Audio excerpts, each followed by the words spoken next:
All right, let's talk about metering modes and exposure modes. What's the difference? Well, when you choose the metering mode, what you're doing is you're choosing what area of the viewfinder is metered. When you're choosing the exposure mode, you're telling the camera, or sometimes you're making the decision yourself, you're setting up the f-stop and the shutter speed combination for the best possible shot. So we're going to start with the metering modes. Now these are called different things on different cameras, but you'll get the basic idea. The first metering mode we're going to talk about is evaluative metering. Try saying that 3 times in the Kelby Training Studios here in Tampa, Florida when you've been shooting all day. Only kidding. This is a mode for general photography. I took this picture in Nepal. As you can see, there's a little bit of contrast in this scene. So what evaluative metering does, it evaluates the entire scene and it makes the exposure decision based on all the different tones in the picture. Another metering mode is partial metering. I took this picture of this model out west. What partial metering does, it measures mostly the center of the frame. So this is great for backlit subjects. So with spot metering, I use spot metering when a subject is surrounded by a dark area or a light area. By the way, I took this picture in the Belize Zoo, and the reason I mention that is I'm a member of the North American Nature Photographers Association, and we always say to people, honesty is the best policy. You're never going to get a picture like this in Belize if it's not in the zoo. So I just threw that in there. When you're photographing, when you have pictures published, honesty is the best policy. So anyway, back to the metering. Spot metering measures a small spot in the center of the frame. So this is good when surrounding the frame, when that area is darker or lighter than the main subject. Another metering mode is center weighted average. I took this picture while hanging out of a plane in Palau, Micronesia. I wanted to get this beautiful atoll in sharp focus. I wanted to get a great shot. So I use center weighted average metering, and that's great when the main subject is in the center of the frame. All right. Let's talk about exposure modes. Basically, on digital SLRs, on most digital SLRs, you have 2 types of exposure modes. You have basic modes and you have creative modes. When you choose a basic mode, we're going to talk about these in a minute, the camera does the thinking for you. You can just point and shoot. But on the creative modes, you choose the f-stop and the shutter speed, or the combination of those, to give you exactly the type of image that you picture in your mind when you're looking at the scene. So let's go through these modes. The first mode I want to talk about is the last mode you want to use, the program mode. When you choose the program mode, what happens is, depending on the lens in use, the camera chooses the best possible f-stop and shutter speed combination to give you the best possible shot. So if you're shooting with a 300mm lens, the camera's going to choose a faster shutter speed to prevent some camera shake. If you're shooting with a 24mm lens in the program mode, it's going to choose a wider aperture to give you more in focus because the camera thinks you want to take a landscape picture. Now, with the program mode, with most cameras, you have what's called a variable program mode. So by turning the little dial on your camera, sure, the camera's going to pick the best possible f-stop and shutter speed combination, but by turning the dial, you can change the f-stop, which changes the shutter speed, or change the shutter speed, which changes the f-stop. So that's called a variable program mode. The reason why I don't recommend that is because you're not really in control. The mode that I mostly shoot on is what's called the aperture priority mode. On my camera, it's called TV, the time value mode. When you're shooting in the aperture priority mode, what happens is you choose the f-stop, the aperture, and the camera selects the best possible shutter speed to give you the right exposure. Now, the advantage to doing that is even if the light level changes, what happens is the f-stop is locked in. For example, check out these pictures. My father gave me this chess set many, many years ago. In the picture on the right, everything in the scene is in focus because I used a small f-stop, a small aperture. In the picture on the right, only the pawn in the foreground is in focus because I used a wide aperture, f2.8. So when you want a shallow depth of field, you want to use a wide aperture. When you want a lot of things in focus, a very wide depth of field, you want to use a small aperture. Now, the advantage to this is even if the light level changes, the f-stop is not going to change. So this is a natural light shot. Taken in my kitchen, the sun was coming in and out of the clouds. the light level was changing, but the f-stop stayed the same. This is the advantage to shooting with the in the aperture priority mode. Now, another mode I like to shoot on is the shutter priority mode. Whenever there's a lot of motion in the scene, or actually any motion, this is when I use the shutter priority mode, because by setting the shutter speed, again, if the light level changes, what happens is the shutter speed stays the same to give me the effect that I want. So the picture on the left, I photographed this penguin flying. It was flying all around. The light level was changing, but because I set the shutter speed to 500th of a second to freeze the action, I was able to get the sharp shot.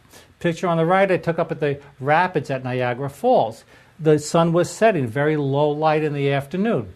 I wanted a 10-second exposure to blur the water, to make it look, to give it that beautiful look.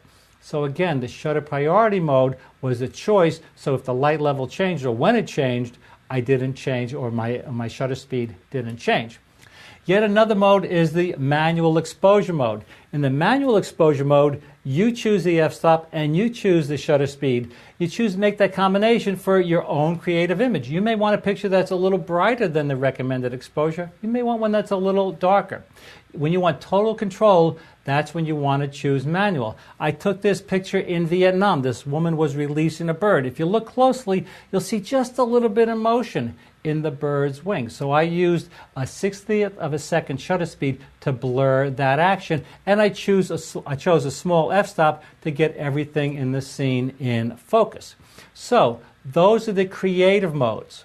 You want to use these. If you're a creative person, that's right. You want to use one of the creative modes. But now let's take a look at the basic modes, because you may want to play around with these, or you may want to give your camera to someone, maybe have your picture taken in one of the fun spots that you go to, and you don't want to explain all this. You want to just set the camera on one of the basic modes so you get a good shot. So let's take a look at these modes.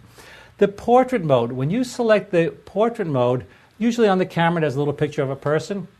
When you set the portrait mode, what happens is the camera's selecting a wide f-stop to blur the background. You see this a lot in fashion magazines. I photographed my model friend Chandler here. You can see she's in sharp focus, but the background is blurred. This is the kind of effect you get when you shoot in the portrait mode.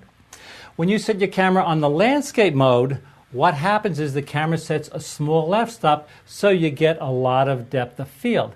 I photographed this scene in Bhutan. You notice everything in the scene is in focus, from the prayer flags in the front to the mountains in the background. Now, I didn't use the landscape mode for this. I used the aperture priority mode.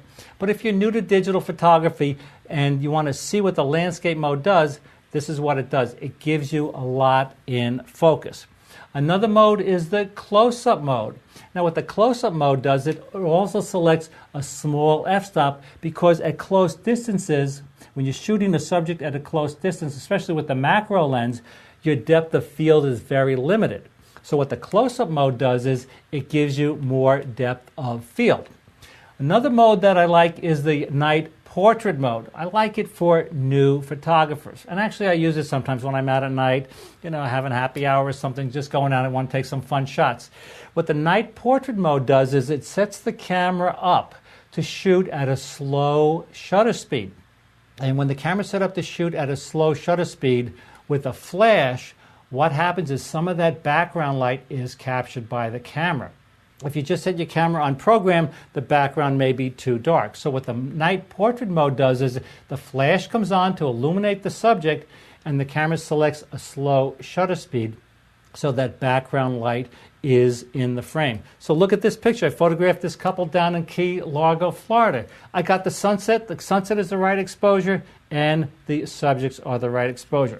Now, once again, I didn't use the night portrait mode for this, but it's the kind of effect that you would get with the night portrait mode.